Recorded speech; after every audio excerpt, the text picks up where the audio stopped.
also. So if the primary sort of source of the Quran is oral transmission, is Yes, that the same? it's not, So yes. if the oral transmission is the primary way, then how can we verify whether it has been perfectly transmitted? Yes. So the way you do that is through the means that I discussed, through manuscripts also. Although it's not the primary, it doesn't mean that there is no other evidence that you can take. For example, you can take manuscript evidence. There's also historical evidence that you can take as well. I'm just not sure how oral transmission is relevant if you cannot ask someone from the time of Muhammad to recite the Quran for you. I mean, all oral transmission, all oral tradition that we have is the present oral tradition, like by definition, right? No, not necessarily. So in Quran we have something called isnad. Yeah, isnad means the chain of narration. Yeah, and in Islam the chain of narration is actually more rigorous and more comprehensive than any other chain of narration system posited by other faith groups. For example, if we say a statement of the Prophet, peace be upon him, we can tell you who we heard it from, who they heard it from, who they heard it from. We know every single person in the chain, name, family, tribe. Yeah, the problem is if I can just finish my point. And then what we can do is that some people think that's a chain, but that chain now, if it's corroborated by multiple people saying the same thing, then that's something called mutawatir, yeah, or sahih, yeah. So multiple people saying the same things, and then on top of that, when we're talking about manuscripts, because we've got manuscripts of the hadith literature as well, sayings of the Prophet, which have been carbon dated, and the manuscripts do exist, and we can go into detail if you actually want to, if you're genuinely curious about that. But I feel like you want to say something, so I'm going to let you respond to that. So is it okay if I just clip this here? Otherwise, it's just going to... Yeah? Yeah, I'll just do it on here, just so it's easier, so they can hear you as well. So these chains of transmission, yes. I mean, the chains of transmission are an easy way to pretend you have a proof. Like when someone compiled the hadiths, for example, they would write down chains of transmission, but today we have no way of verifying whether these chains are genuine. Like, we cannot go back to the past and ask the transmitters whether this hadith is accurate. So all of that could have been might have been as well made up. Yes, so that's true. That's a good point. So this is not a very strong evidence. Can I respond to that? Yeah, sure. I mean, I don't necessarily want to go into these oral traditions. No, but you've made a claim, and I'm telling you that Islam doesn't fall prey to that, and I've got the evidence that you're saying. So when it comes to the books that are known, like Sahih Bukhari, Sahih Muslim, Abu Dawud, all of these books of hadith that are common, of course the manuscripts came later, but one of the somewhat contemporary discoveries that we have is a compilation called the Sahifa of Hammam, yeah, which is a student of the companion of the Prophet, peace be upon him, within 50 years of the Prophet's life. Yeah. Now that manuscript is housed in Berlin, it's housed in Damascus, it's in Istanbul and in Cairo. So there's 4 separate manuscripts, not only in Muslim countries. I gave you the example of Berlin as well. And there was a Christian scholar called, if I can just finish the point, it might be of benefit to you, and then you can respond, no problem. There is a Christian scholar called Marston Spite. Marston Spite looked at this manuscript and compared it, because this manuscript, 98% is in Imam Ahmad's Musnads, and 70% is in Bukhari and Muslim as well. And he compared both of these. Again, he's a non-Muslim, and he's seen this manuscript, which is empirical evidence, not solely what you said, testimonial evidence. So he then compared both of them, and he said there was no evidence of something being deliberately changed, maliciousness or something inaccurate. The meanings were indeed he's corroborated the fact that the meanings have been preserved. So this is both empirical evidence that verifies the testimonial evidence. What would be your response to that? So how long is that manuscript? That manuscript is within 50 years of the Prophet's death. I'm asking about the length. That manuscript is, yes, the full manuscript, complete. Sahifa of Hammam, and it's housed in Berlin. You can check it. This is a collection of hadiths, right? Yes, this is a collection of hadiths. So it's the collections of Sahih. It's like It's does 100 it cover Sahih Muslim completely? Does it cover Sahih al-Bukhari? No, this is a collection of the hadith of the student of, I think it was a companion of the Prophet, Abu Darda, I think it was. But it is only a small fraction of the. There are of the 138 hadiths. narrations in there. Okay, so Sorry. So it's not that many compared to Sahih Muslim or Sahih al-Bukhari, right? Well, Sahih Muslim and Sahih Bukhari are not the benchmark. Bukhari had his own collection. Muslim had his own collection. Abu Dawud had they have their own collections. It doesn't necessarily mean that just because it's not as much as him, therefore it's not as valuable. I mean, that's. No, my point is that if you have 138 hadiths that are dated to the manuscript of which is dated to within 50 years of Prophet Muhammad, then like you have 138 hadiths. But what about all the others? Like, can you derive all of the important doctrines, and can you prove the preservation of the oral transmission of the Quran from these 138 hadiths? But bear in mind, I was responding to your point, which was that the hadith. How can you verify the authenticity of the hadith? I've given you one case study of a manuscript 50 years from the Prophet being discovered recently, attributed to a companion, and it matching with what's in Bukhari, matching with what's in Muslim, matching with what's in Imam Ahmad's Musnad as well. So this is an evidence, because you're asking for an evidence, and I've given you an evidence of where this is matched up. I mean, this would be only now you brought up something else. This would be evidence that would only confirm a small fraction of the hadiths that are in Sahih Muslim or Sahih al-Bukhari. Like, it's possible that they used different sources and then they added their own things, or they added things that the rulers wanted to be in the hadiths for political reasons. So, no, but I've already demonstrated to you that they were the same. No, but and this is a Christian scholar verifying this. But again, even if they are the same, it is a small fraction of the hadith collection of Sahih Muslim or Sahih al-Bukhari. So am I correct to assume that? If it's like 2% or 5% of Sahih Muslim, no, but doesn't say anything about. No, but we've got manuscripts of Bukhari and Muslim as well. What's the issue? Well, the issue is that they wrote that thing 200 years after Muhammad, 150. Yeah, but we're just going around in circles. I've given you an example of a manuscript that's dated to 50 years after the Prophet. Which is a small fraction. It's a small fraction, but that small fraction, a non-Muslim. And bear in mind, it's like your ex-wife testifying that this person was a good person, because majority of the competition is between Christianity and Islam. So here is a Christian scholar, Dr. Marston Spite, saying that, you know what, put my hands up and I say that, look, there's no discrepancies between this. Now for you to say no, you need something from the time of the Prophet that's 100% and 100%. Well, that's what you said, it's a small fraction. So I want to know what evidence do you require? Yeah. So we started this discussion by maybe asking about the preservation of the Quran, right? And you said that your knowledge about this is based on the preservation of the oral tradition, right? Through the oral tradition. I'm saying primarily, yes. Primarily through the oral tradition. But not solely. This oral tradition is testified to where in the hadiths? What is? It can be measured by even you. You can go home and you can check it. So this oral tradition is testified to where?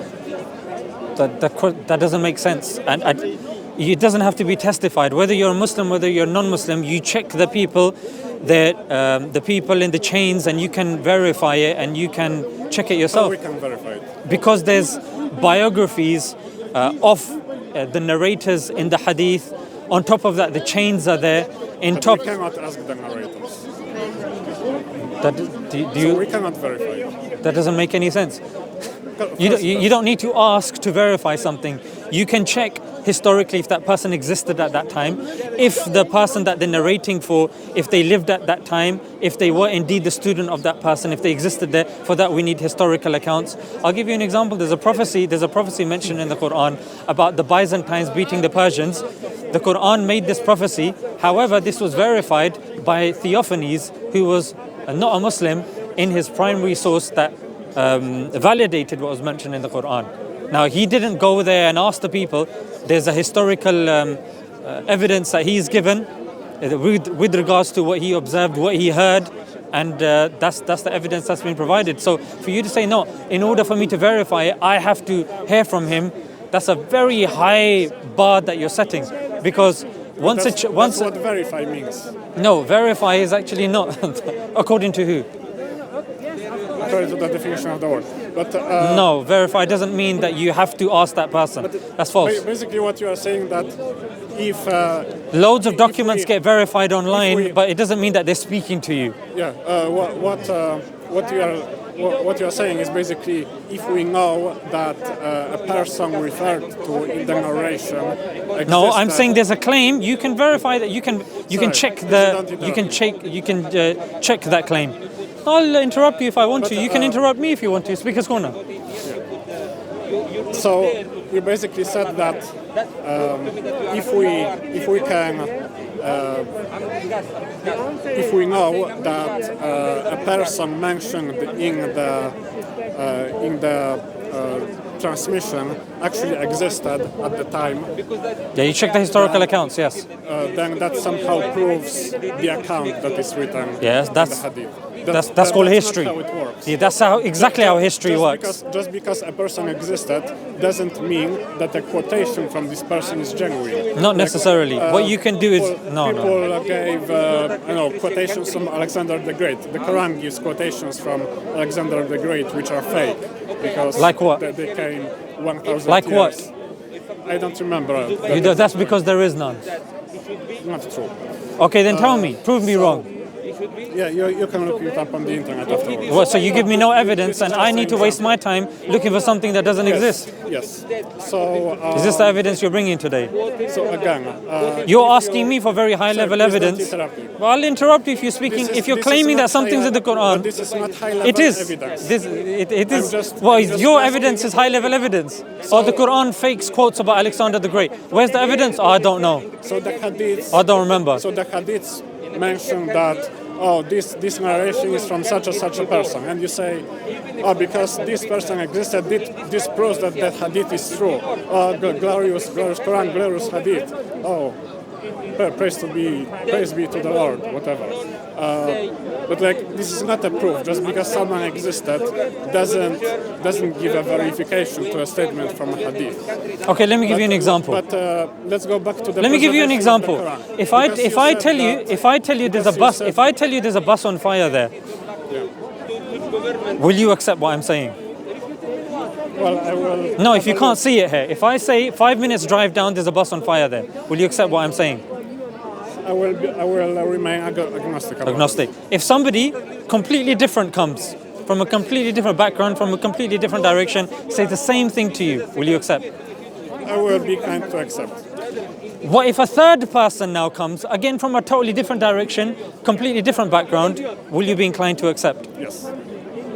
So there's a statement, I'll give you an example, of Imam Malik. Yeah, he gives a statement of the Prophet. Now this statement has been narrated to us by Imam Malik.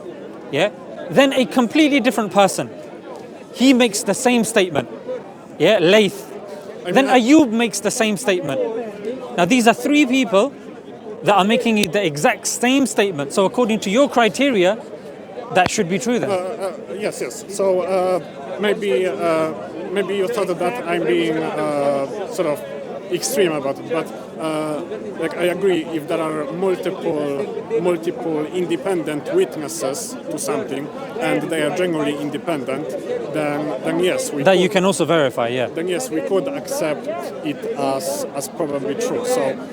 So if you can show me some narrations that have multiple attestation, and it's an important I just gave you point, one. It's an important point to be to be sure that they are independent, that they are not copying from one another. Yes. Then sure, that could be fine. Okay, I'll give you one then. There's a book called The Muwatta of Imam Malik. And in the Muwatta of Imam Malik, this is the first narration, so it'll be easy for you to find it.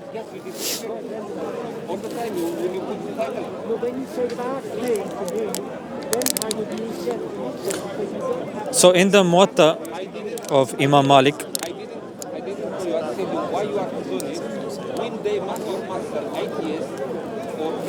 why do you worship a God that is responsible for the death of every single human being alive? Why do you worship a God that's responsible for every rape that ever happened? Why do you worship a God that created a world full of cruelty and evil and illness and sickness? do you want to Why talk do you about worship a God? Yeah, I do. that? Maybe after this conversation. I'm saying, why you didn't do that with Christian and atheist? Explained it again and again. I will do it again. That Christians don't disrespect when you talk to them. Okay, so like I said, the first hadith says if someone misses the Asr prayer, he has suffered a great misfortune, and then the hadith continues. This is narrated by Imam Malik, whose book it is, and we have the manuscript, which is in circulation as well, by his student, which is Muhammad al-Shaybani. That's the manuscript. So Imam Malik quotes this independently. Like I mentioned, Can you repeat what it says? yeah. If someone misses the Asr prayer, you can ask me after. Asr, yeah, the afternoon prayer, he has suffered a great misfortune in his family and wealth. So this narration is corroborated by Ayub, Hajjaj, Layth, Sakhr, and Imam Malik himself. Okay, so let's say I agree for the sake of argument that this is what Muhammad really said. No. Let's first stick with the point. You said you asked for an example of a narration in which various people are attesting. Yes. I've given you the names of those people. I've given you the book. I've also told you whose manuscript that we have as well. So let's just stay with this point. Is this acceptable evidence to you? Yeah, probably. I mean, Okay. again, I didn't say that there are No, that's fine. that there are no hadiths that are genuine. Like some hadiths are well attested and can be probably traced back to Muhammad. All the hadith in Bukhari as well, they can also be found in, I think, Bujairi and, in Bujairi, and there's another book as well. I don't want to misquote it. Do you want to know? Or? No, not Okay. But So they are multiple corroborations. But we are discussing the preservation of the Quran. So Yes. how do these isnads, how do these chains of transmission sort of prove the perfect preservation word for Yeah, word? so at the time of Uthman radiallahu anh, when the Uthmanic Rasam was being compiled, for an ayah to be accepted, if somebody brought forward an ayah, it would have to have been attested by at least 2 witnesses per ayah. So this information is from some hadiths, right? Sorry? So this No, information- companions. The companions attested. 2 companions had to attest to the fact that But this information These are chains, saying, yes. This information is from some hadiths, right? These are chains, yes. Hadith is sayings. Yeah. Yeah, so each ayah of the Quran was corroborated by multiple chains. That's why we say... But this is according to sources of Sahih Muslim and Sahih al-Bukhari, right? No, hadith came afterwards. You said... No, but where are you taking this claim from? Where Where are you taking this claim from? That Uthman compiled the Quran, and it was based Oh yeah. They witnesses. one of the sources that we know is the hadith. Yes, the sayings, and Okay, so- also ijma' so of this- the companions as well. So this claim you are making is based on some hadith, right? That is one of the evidence. I mean, there's four-pronged approach. Our evidence is Quran, Hadith, Ijma' and Qiyas. So, yeah, we take the narrations. We'll also take Ijma' of companions as well. We'll take the manuscript-based evidence also. We'll take, there's numerous evidences. Preservation of tajweed also. So you said that based on some hadiths, Uthman or the That's Quran, not what I said. Written Quran was compiled from testimonies of multiple witnesses, right? I gave you multiple sources of evidence. That was one of the evidences, yes. Okay. I mean, is there any other source for this claim besides the hadiths? Sorry? So what are the sources for this claim that multiple witnesses were required to write down an ayat? Yeah, Tariq. What's tariq? Tariq are books of history. Okay. Yeah, Islamic books of history that have their own chains. But they also are these books contemporary to the compilation of Uthman, or did these books come later? Not too late, no. But like 100 years later at least. It's within the first century. Within the first century or so, yeah. I mean, since these are Muslim sources, obviously the Muslims would want to paint the compilation of the Quran in the most positive light possible. No, we have manuscripts also. Even here we have some doubts. But sure, Not necessarily. we can discuss you the know, manuscripts. like the manuscript, the Birmingham manuscript. The Birmingham manuscript was actually carbon dated by the University of Oxford. Yeah, so It's not a Muslim source. I'm familiar with the Birmingham manuscript. It is interesting that it is not identical to the modern Quran, simply because it has a different orthography. No, that's false. It doesn't have. There's 100% the word aleph. accuracy. I've looked into it as well, actually. So scholars Which scholar? believe. Which scholar? Okay, let me bring up the source.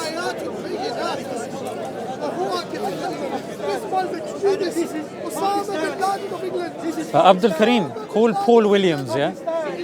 Huh? Yeah. We can do. Yeah. Paul. Okay, so this is from Wikipedia, which quotes a guy whose name is Sayud, H. Sayud. Who? H. Sayud, Statistical Analysis of the Birmingham Quran. Who is that? Sorry?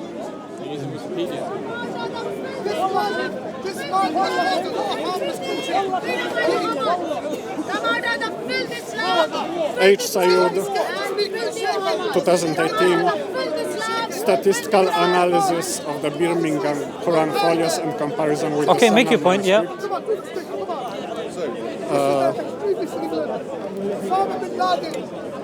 The orthography of the text differs in respect of the writing or omission of the silent alif. So the Arabic script at the time that the manuscript was written tended to not write out the silent alif. And another point is that these No, can you finish that point first? I haven't understood the point that you're making. The silent alif is to do with like diacritical marks and alifs. Okay. Yeah, no problem.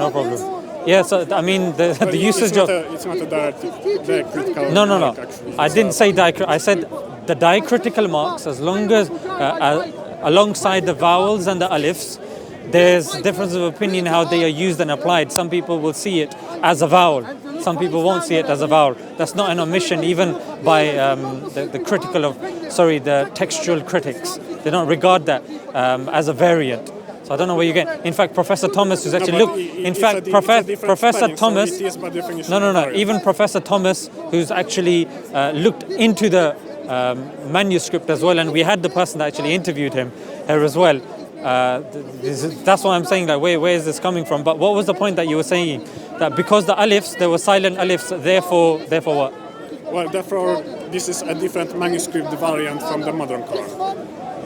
Like How did you make that jump? Differences. The letters in the ancient Birmingham manuscript are different from the modern Quran, so it's by definition a difference, a variant. No, not necessarily. Not necessarily. Like this is a double thing. Like No, because you have modern Quran, which is different from this Birmingham manuscript, and yet somehow you claim that they are the same. yeah, that's because it's from the Uthmani Rasm. That's the skeletal structure is of the Uthmani Rasm. So The now usage. you're saying that if the diacritical marks are different, but the skeletal structure is the same, then it's really the same thing. Yes. Well, That's why we have the ahruf and the qira'at, which you're probably familiar That's with. pretty stupid because even differences. What's stupid? Your understanding of even it. differences on top of the rasm affect the wording, affect the meaning. Do you know what ahruf is? Yes. What's So, ahruf? These are different modes of recitation of the Quran. Right, so you know within the different modes that the usage of the vowels would be different. You're aware of this, Yes, correct? and they lead to different wording. They Yes. lead to different meaning of the word. Yes, in and the you Quran. also know that the So- ahruf have been verified by the Prophet ﷺ, peace be upon him, during his time. You're aware of this as well? No, the arrows Okay. are due to scribal errors that have been introduced. Oh, after you use by the word Uthman stupid, or but I would after say Uthman. that response is So- something that's more So yeah, when it comes to rasm fitting of that and, word. That's when not it what comes ahruf to- are whatsoever. When it comes to rasm and the diacritical marks, even the diacritical marks might affect the wording. They might affect the meaning, and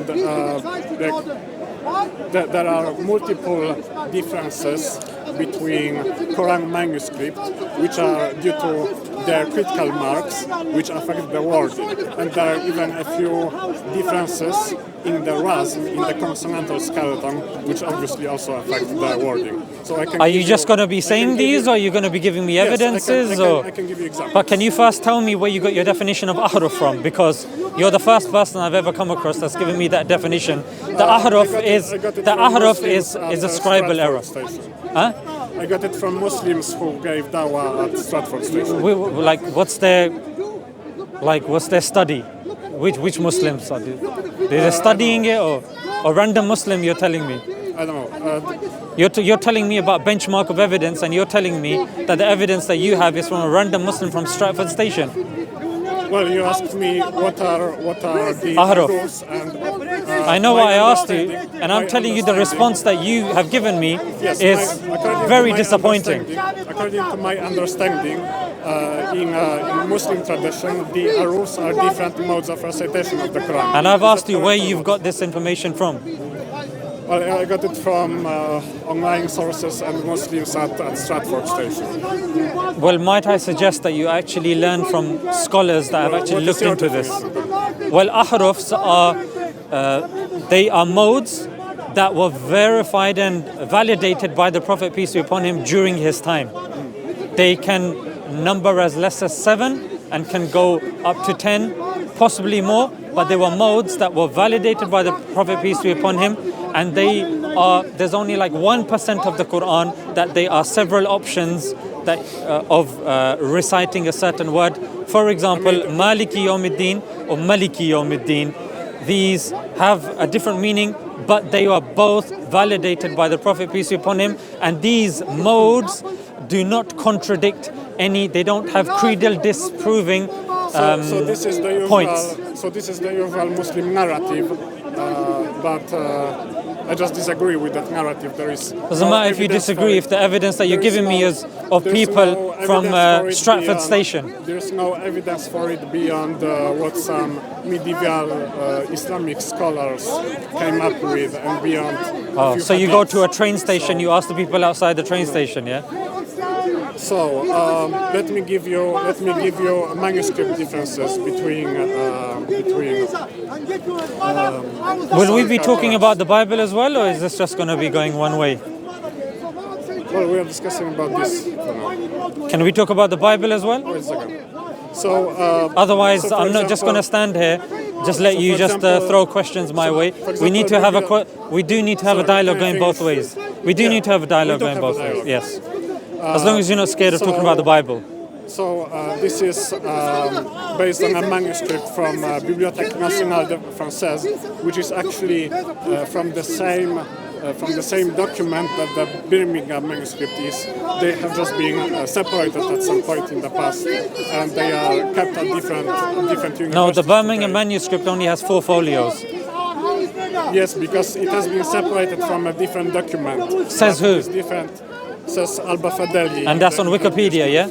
Dissertation. That's on Wikipedia, yeah? It's according to Alba Fadeli's Is it on PhD Wikipedia? Are you getting this from dissertation. Wikipedia? I'm getting this from PhD dissertation by Alba Fadeli. Paul! So, Paul! so Surah 22, verse. Wait. Say 46. this once again, because my friend over here, Mr. Paul Salam Williams. alaikum. Nice to see you. Alaikum Sir. salam. Nice to meet you Honor and too. Pleasure. You're covered in these things. I am. So you from what I recall, you interviewed the person that's looked into the Birmingham manuscript, yeah? Yes. Which is 4 folios. Professor Thomas. Professor Thomas. Yeah. It's 4 folios. Yeah. The gentleman over here. What? I've been told to go in the middle. Yeah, just come Okay. in the middle, bro. Stand in front of the. Yeah. Very So- happy to stand in the middle. So